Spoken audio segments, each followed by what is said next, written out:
Hello everybody, it's Louise here, and welcome back to my 7th episode of the A-TREE-ciation podcast, where I will spend about 10 minutes doing nothing but appreciating trees.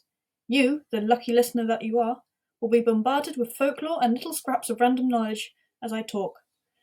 If you want to hear more of this kind of thing, then you can go back to my channel and click on the A-TREE-ciation playlist for more episodes on various trees. Okay, now my intro is over and done with, I shall announce the tree that we'll be looking at today. Are you ready?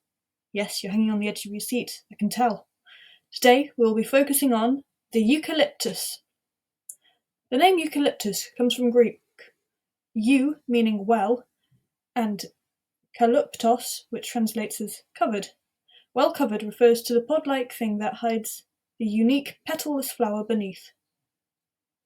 Eucalyptus, also known as blue gum tree because of the resin they bleed when chopped at, can vary from small shrubby things to massive 30-metre trees with straight trunks. They are native to Australia, but about 12 species out of the odd 700 can grow in the warmer regions of Europe. Appearance-wise, the gum tree has smooth, silvery bark and oxidised copper-colour leaves that are either like slender fingers or stocky ovals in shape. If you stand back when the sun is shining through the leaves of a eucalyptus, the whole tree will seem to be made of silver. The flowers are small, yellowish, and a bit hairy, and usually chock full of pollen. In this podcast before, we've been to many places with trees: Africa, Japan, Norway, and Britain, but never to Australia, so this should root up some interesting new information. For example, sometimes the eucalyptus tree can be found to contain gold. The tree's roots will be sucking up nutrients and water from the soil, and in the process will slurp up some mineral gold if there is any present in the earth. Being toxic, however, the tree will try to rid itself of the metal through the leaves. Scientists, being excessively thorough in their studies these days, detected this minute quantity of gold in various trees and used it to determine where there might be ore beds for this precious metal. When you hear the word eucalyptus, is your default thought of a cuddly little koala? Well, you've got that right. Eucalyptus is a major part of every koala's diet. Despite sometimes being full of gold, the leaves are low in nutritional value, so these little bears, well, they're not actually bears, but I can't keep repeating the word koala, it just doesn't sound right. They need a lot more sleep than other critters, so they spend up to 22 hours a day napping. I wish my schedule would let me live like a koala. Anyway, we're here to talk about trees, not koalas, despite the fact that they are adorable, and so we shall try to forget their fuzzy little faces for a while. Eucalyptus bark and leaves contain a lot of cineol, as well as gold, a great natural defence against most invaders, barring koalas, of course, ringtail possums, and a few hardy bugs. In high concentrations, cineol is extremely toxic, meaning that this is an effective insect repellent with medical properties. The Aboriginals figured this out, and as a result, the eucalyptus has been used as an antibacterial and an antifungal for centuries. Because they are bug repellent, the eucalyptus also helps to deal with mosquitoes, and therefore malaria. The mosquitoes like their stagnant ponds and swamps, but so do gum trees, so much so that they drain them almost entirely. This prevents these cretins from breeding as much as they normally do, plus the cineol in the trees is highly toxic, killing off the population a little more and helping to stamp out the disease. You can probably tell from this that I'm not very pro-mosquito here. Eucalyptus is also very good at filtering out nutrients we don't want getting into crops. Runoff from surface mining and other undesirable chemical-heavy establishments make their way into the water sources, which the crops then soak up, and then finally, we eat. Since most of us don't want to get poisoned with chemical waste, the eucalyptus trees provide an excellent solution to this. They drink the toxic water before the crops can, leaving the source pure, and, as we can't eat eucalyptus leaves anyway, the chemicals stay far out of reach. This is an agricultural breakthrough that will help farmers worldwide create safer food for everyone. Of course, it would be great if the mining could stop altogether, and that we wouldn't be poisoning the eucalyptus trees themselves. But, one step at a time, right? On a slightly more cheerful note, eucalyptus wood makes the best didgeridoos. I know, what on earth is a didgeridoo? Well, a didgeridoo, God I love that word, is an instrument, a bit like a long trumpet, used by the Aboriginals in ceremonies, or more modernly, during recreational time. The hardness of eucalyptus wood gives a didgeridoo very pleasing acoustic properties. In other words, just it makes a good musical instrument. The gum tree is also a very sturdy hardwood, despite being evergreen, and it grows really, really fast in the right circumstances, up to 2.5 meters per year.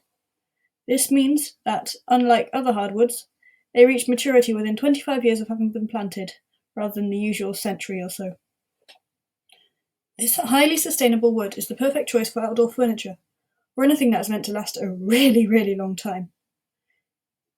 Okay, you've probably been in a supermarket before. Who am I kidding? Of course you have. Most likely you've strolled once or twice down the soap and skincare aisles, looking for some shampoo or whatever.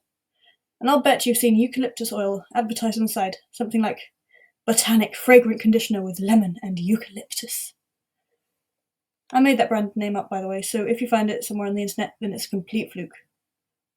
Coming back to my point, the gum tree in cosmetics, oils, and soaps have anti-stress properties and helps to reduce dry, itchy, and flaky skin.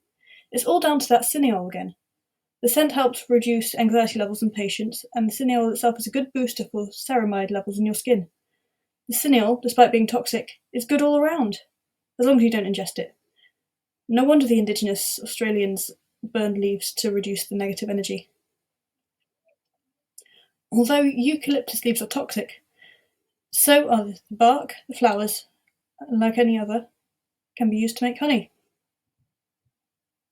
This yellowy, dense syrup is a popular topping for ice cream or even toast.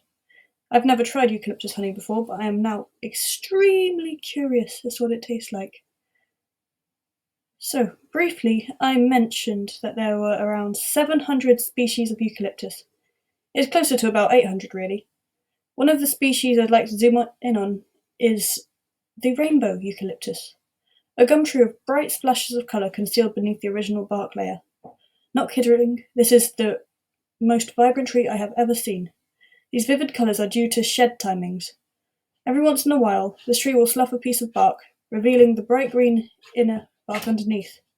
As time goes on, the green ages into blues, purples, oranges, and maroons, whilst other bits of bark start peeling off.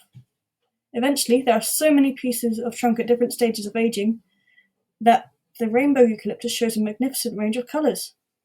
These stunning trees are fairly rare and only grow natively in the Philippines, Indonesia, and Papua New Guinea. The rainbow eucalyptus is a symbol of encouraging your inner strength and revealing hidden truths in many cultures. Another type of eucalyptus is the scribbly gum. This refers to the scribbled zigzag patterns on the bark, made by scribbly gum moth's larvae as they burrow into the bark, releasing little scribbles of gum. Scribbles, scribbles, scribbles.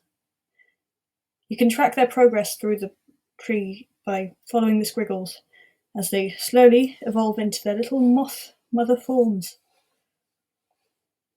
Now, another episode is drawing to a close, and it is time for your long-awaited tree zodiac. If you are born under the star sign Aries, or if you don't know your star sign, March 21st to April 20th, then the eucalyptus is your tree. You are a therapeutic influence on other people around you, and generally remain level-headed and chilled in any situation. You are sometimes secretive, and not necessarily the most honest, but you more than make up for it with your colourful and unique personality and perspectives on the world. You regularly perform little acts of great courage and are a natural-born leader. You are very good at absorbing and reflecting the insults of those who put you down, and have a very sweet, if slightly passive-aggressive, sense of humour that other people mostly appreciate, even if they don't show it. Despite Aries being a fire sign, you are never happier than when you're next to water and can't function very well if you are dehydrated. Goodbye, and thank you for listening. If you like this, please consider subscribing to my channel for similar content, and I'll see you again in 2 weeks.